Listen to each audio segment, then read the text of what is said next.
Hello everyone, welcome back to my channel steno by Sangram. आज आपण Marathi shorthand, त्याला steno किंवा लघुलेखन हे सुद्धा म्हणलं जातं, त्याचा आपण चॅप्टर नंबर फर्स्ट पाहणार आहे, ज्याचं नाव आहे व्यंजन. ह्या व्यंजन या चॅप्टर मध्ये आपण काय शिकणार आहेत? क ख ग घ हे जे शब्द दिलेले असतात बिना काना मात्रेचे, त्यासाठी काय वापरायचं हे आपण आज पाहणार आहे. तर त्यासाठी ना काही ना काही आउटलाईन काढलेली. आउटलाईन म्हणजे काय? जे आपण चिन्ह वापरणार आहे त्या चिन्हालाच आपण आउटलाईन म्हणायचं. त्याला संकेत रेखा म्हणतात मराठीतून, इंग्लिश मध्ये आउटलाईन.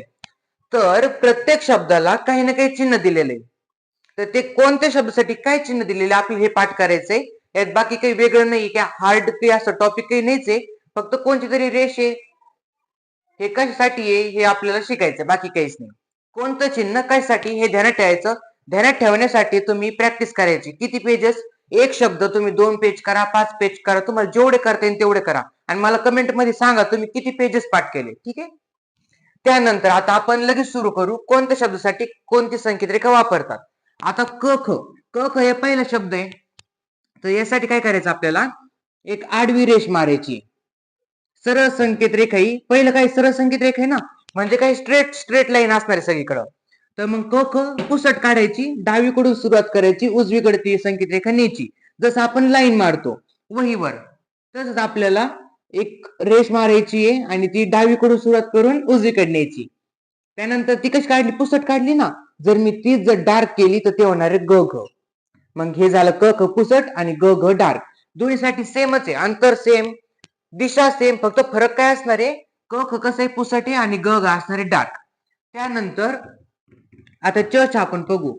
च च कसं काढायचं? वरून खाली काढायचं आणि ते असणारे पुसट, वरून खाली आणताना फक्त डावीकडे आणायचं, वरून खाली असं. ठीक आहे. आणि ते असणारे पुसट, आणि तेच जर मी डार्क केलं तर ते होणारे ज झ. च च पुसट, ज ज डार्क. क ख पुसट, ग घ डार्क. इथपर्यंत कळलं? हे तुम्ही पण माझ्यासोबत काढायचा प्रयत्न करा, म्हणजे तुम्हाला आणखी समजन. ठीक आहे. त्यानंतर त थ. त थ कसं काढायचं? सरळ सरळ रेष मारायची, जसं आपण परपेंडिक्युलर काढतो, म्हणजे एक सरळ सरळ रेष वहीला परपेंडिक्युलर, तसं आपल्याला त थ साठी वापरायचंय. ते असणारे पुसट संकेत रेखा. पुसट म्हणजे आता पुसट आहे ठळक काय? समजा मी हलक्या हाताने लिहिलं तर ते आपल्याला थोडं फेंट दिसणार आहे, आणि जर मी थोडं प्रेस करून लिहिलं तर डार्क दिसल. तर तेच फक्त पुसट म्हणजे काय? हलक्या हाताने लिहायचं, आणि डार्क ठळक म्हणजे काय? थोडं प्रेस करून लिहायचं, म्हणजे ते जास्त गडद दिसलं पाहिजे. ठीक आहे. बरं, आता कसं आहे मग? पुसट आहे वरून खाली, द दबी वरून खालीच आहे, पण कसं आहे? डार्क आहे. इथपर्यंत कळलं? आता प फ. प फ साठी कसं वापरायचं आपल्याला? वरून खाली असं चिन्ह वापरायचंय प किंवा फ साठी. आणि हेच जर मी डार्क केलं तर काय होईल? ब किंवा भ. त्यानंतर हे कळलं तुम्हाला? क ग कसं आहे? डावीकडून सुरुवात करायची उजवीकडं. ग ग तसंच फक्त डार्क करायचं. च छ वरून खाली पुसट आहे. ज ज पण वरून खाली पुसट. माझ्या संग लिहित राहा बरं का तुम्ही पण. त थ वरून खाली पुसट, द ध वरून खाली डार्क. प फ वरून खाली पण इकडच्या दिशेने पुसट आहे, आणि ब ब डार्क आहे. मी थोडं पुसट आणि डार्क नीट दिसणार करतो. हे प फ आहे हलक्या हाताने लिहायचं, आणि ब ब थोडं प्रेस करून लिहायचं, वरून खाली. आता हे जे बाण दाखवतो हे चिन्ह नाही बरं का, हे फक्त मी दिशा दाखवतोय. तुम्हाला जे क काढायचं फक्त असं काढायचं एक लाईन. च च काढायचं फक्त च च एवढंच. ही दिशा जी दाखवतोय मी ती तुम्हाला कळण्यासाठी आहे. बरं, आता र. हे सगळे वरून खाली होते, डावीकडून उजवीकडे होतं, आणि र एकटच असे जे खालून वर काढलं जातं. खालून सुरुवात करायची आणि वर त्याची संकेत रेखा न्यायची. आपल्याला असं प्रयत्न करायचा. प्रयत्न म्हणजे असं पाठ करायचंय. च छ आणि र दिसायला सेम आहेत.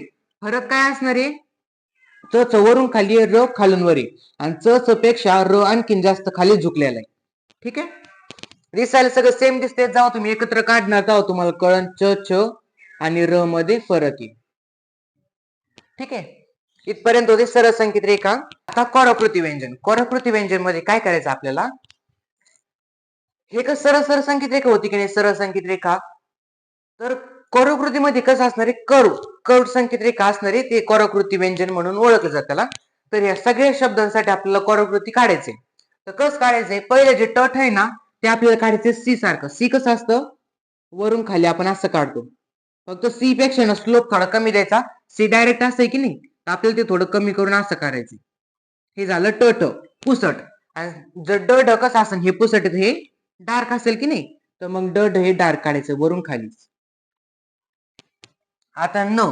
जसं आपण चित्रासाठी स्माइल करतो तसंच याच्यामध्ये पण चित्र काढायचे, स्माइल करायचे, म्हणजे फक्त डोळेने काढायचे, बिना डोळ्याचं चित्र काढायचं, बिना डोळ्याचं स्माइल करायचं. ठीक आहे, तर ते कसं असेल, डावीकडून उजवीकडं पुसट. आणि तेच जर मी डार्क केलं तर हे होणार आहे न. आता तुम्ही म्हणता इथं पण ड आहे, इथं पण ड आहे.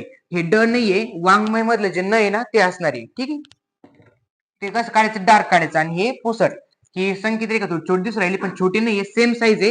हे मी रेशमोतच काढलं, पूर्ण काढतो नीट, डार्क काढायचं. ठीक आहे, ही जी दिशा आहे ती तुम्हाला पाठ करायची आता नाहीच आहे, म्हणजे आता नाही म्हणजे कधीच नाही. तुम्हाला फक्त चिन्ह कसं काढायचंय, हे झालं न, हे ट, हे ड, आज तुम्हाला वापरायचे चिन्ह फक्त काढायचे, दिशा काढू नका. प्रॅक्टिस करता फक्त ध्यानात ठेवा की सुरुवाती ना वरूनच करायची. आता मग हे स्माइल करत होतो, आता त्यालाच आपण नाराज जर केलं तर ते होतं म. एवढं सोपं आहे. स्माइल केलं तर न, आणि जर रुसलं तर म.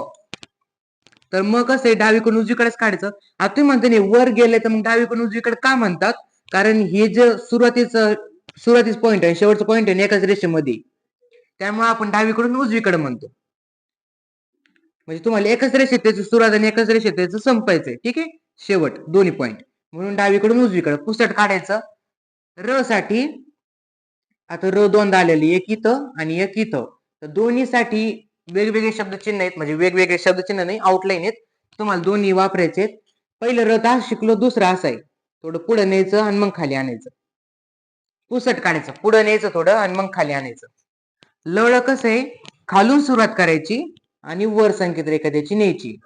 खालून सुरुवात करायची, थोडं नीट काढतो मी, शोष खोडते एक मिनिट. खालून सुरुवात करायची, थोडं वर न्यायचं, वर नेत नाही थोडं पुढे न्यायचं. समजलं? आता शोष शोष खाली काढतो, आधी खाली न्यायचं थोडं आणि मग त्याच पुढे न्यायचं. शोष. लळ कसं, थोडं वर मग पुढं लळ. आणि शोष कसं, थोडं स्लोप द्यायचं. आपल्या प्रत्येकात स्लोप तर असणार कर्कृती मांडल्यावर, फक्त खाली नेऊन मग पुढे न्यायचं शोष मध्ये. आता स साठी कसं वापरायचं, जसं आपण ट साठी सी वापरलं की नाही, सी सारखं, तसं स साठी त्याचे उलट वापरायचं. मस्त वाटतं डी सारखं, डी आपण असं वापरतो ना, ते फक्त एवढी काट काढून टाकायची, ते झालं स साठी. समजलं? असं ट्रिक करून ध्यानात ठेवू शकता तुम्ही. फक्त पाठ होणं महत्वाचं आहे, जास्त ट्रिक आहे का काय, की एका दिवशी ना ट्रिक ध्यानात ठेवायला 10 घंटे लागतात आणि हे राहतं साईडला. तर ट्रिक अशी ठेवा जी लक्षात राहील सहज. आता क्ष साठी कसं वापरायचंय, जसं श साठी वापरलं अशी संकेत रेखा, तीच आपण डार्क करायची. हे झालं श, म्हणजे क्ष, क्षत्रियचा क्ष. आणि ज्ञ साठी कसं वापरायचं, उलट दिशेने पुसट संकेत रेखा, वरून खाली. आता याच्यात बी सगळे वरून खाली आहेत, फक्त ना लळ हे खालून वर जातं आणि हे डावीकडून उजवीकडं. ठीक आहे, न न आणि म हे डावीकडून उजवीकडं आणि लळ खालून वर, बाकी सगळे वरून खालीच असणार आहे. इथपर्यंत सगळं क्लिअर आहे. आतापर्यंत अवघड जे होतं ना ते काहीच नव्हतं, आणि इथून पुढे पण काही नाही. पहिली गोष्ट तुम्हाला सांगायचं झालं तर पहिले 5 चॅप्टर आहे ना सगळं सोपे आहेत. त्याच्यानंतर थोडं सुरुवात होतीये, तर त्याला पण तुम्हाला काय अवघड नाही वाटणार. जर तुम्ही पहिले 5 जर चॅप्टर एकदम चांगले केले तर तुम्हाला नंतरचं जे आहे ना 6वा चॅप्टर 7 म्हणजे पहिले सगळे ना 30 चॅप्टर आहेत, तर तुम्हाला 25 चॅप्टर शिकणं गरजेचे आहेत. 25च्या पुढे नाही शिकले तरी चालतं, तर 25चे 25 सोपे जाणार आहे जर तुम्ही हे जर चांगले केलं तर पहिले 5 चॅप्टर. त्यामुळे सुरुवातीपासून चांगला अभ्यास करा, म्हणजे नंतर सोपं जातं. आणि बरेच धडे असे आहेत, जर तुम्हाला एक धडा कळला आणि त्याचे पुढचे 1-2 धडे आणखीन कळतात. त्यामुळं सगळे चॅप्टर एकदम पक्के करायचा प्रयत्न करा, बाकी काही नाही.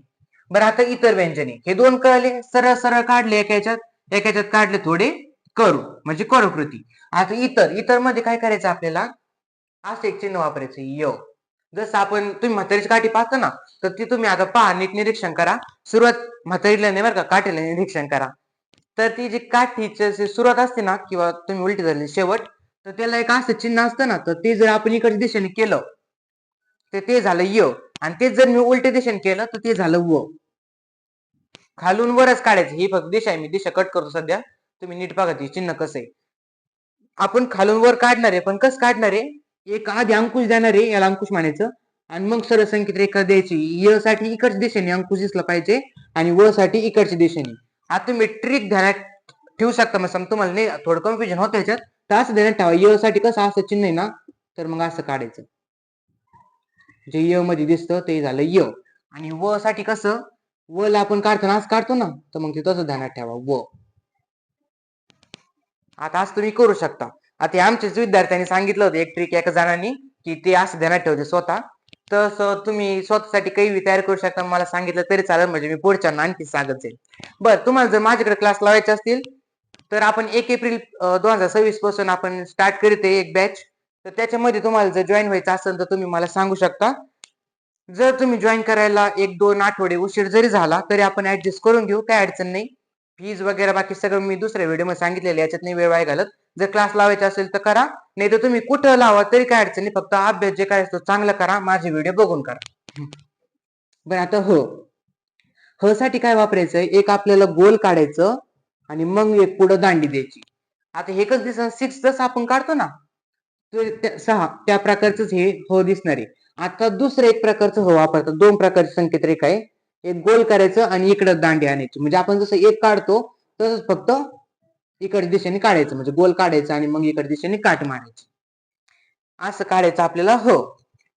आता जोड व्यंजने, जोड व्यंजनेमध्ये कसं आहे, प भ ब, म्हणजे जे अनुस्वार येतो ना, समजा लांब, लांब लाच्या वर अनुस्वार आहे, त्याच्यानंतर ब येतं, म्हणजे ते लांब अंबचा उच्चार होतो, हे अंब. तर त्यासाठी काय करायचं आपल्याला, हे जे म आहे ना आपण काढलेल्याच्या आधी, इकडे बघून घ्या, तर तेच फक्त आपल्याला डार्क करायचे. जर आपण म हे डार्क केलं तर ते प किंवा भ, म्हणजे हे जे 5 शब्द आहेत ते कोणतं आलं तरी आपल्याला हे वापरायचे. इथपर्यंत कळलं असेल तर आणखी काहीच राहिलं नाही स्टेनो, याच्यात फक्त थोडं राहिलंय, पण महत्वाचा जो पार्ट आहे तेवढं सगळं संपलेलं आहे. आता हे जर तुम्हाला समजलं नसेल तर एक त्यांनी 3 डायग्राम दिलेले आहे पुस्तकवाल्यांनी, पुस्तकात दिलेले आहेत, तर हे तुम्हाला समजून सांगतो, याच्यानुसार तुम्हाला चांगलं समजेल आणखी. आता जी डायग्राम काढलेली, हे जे चिन्ह आहे पहिलं, ते कशासाठी वापरतात बघा, प फ साठी आहे का, प आणि फ, प फ वरून खाली. जी सरळ संकेत रेखा आहे ती कशासाठी आहे, त आणि थ साठी. मी फक्त त लिहितो सध्या पुरतं. आता हे जी अशी थोडी आडवी, ती कशासाठी आहे, च आणि छ साठी. जे खालून वर जाते अशी संकेत रेखा कशासाठी आहे, र. आणि एकदम आडवी संकेत रेखा जी आपण पहिली शिकलो ती म्हणजे क आणि ख. इथपर्यंत कळलं पहिली आकृती. आता दुसरी आकृती बघा. आता समजा एक गोल आहे, त्याचे मी 4 भाग केले, तर त्याचे जे आकार तयार होतात ना, त्याच्यावरून आपल्याला एक कळतं की असा जो आकार तयार होतो हे लळ सारखा आहे बघा, लळ. ध्यानात ठेवायला बरं का फक्त. आता दुसरं जे आकार होतं ते असं तयार होतं बघा, आणि हे वापरतो आपण र साठी. आता एक असं एक चिन्ह तयार होतंय, ते होते ज्ञ साठी, आणि एक असं ते होते श आणि श साठी. इथपर्यंत कळलं. एक गोल घेतला, त्याचे 4 भाग केले समान, तर आपले ते जे 4 भाग आहे ना त्याचे काहीतरी आकार तयार होऊ राहिले.